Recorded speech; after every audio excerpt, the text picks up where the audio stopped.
Did you see that?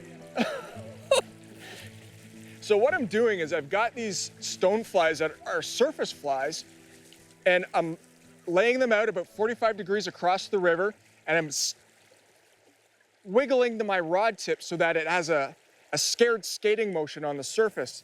And these brook trout are coming out of the sides of these rivers, these riverbanks, and just having at it. They do not like it at all.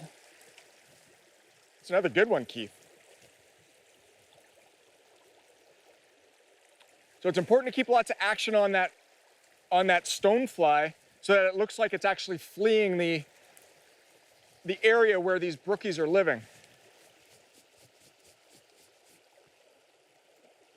Great. Thank you, sir. So that's a fly I'm using. It's a golden stonefly. It's got legs made out of foam and a brown hackle around the hook, and it keeps afloat just by a couple of strips of dark brown foam. And it's putting a clinic on him today. Let's take a look at this brook trout. Hey, Keith, you want to come and grab the net for me? Thank you. Now, we're in the middle of July right now, and the water on the freestone has stayed really nice and cool due to the cold weather up here.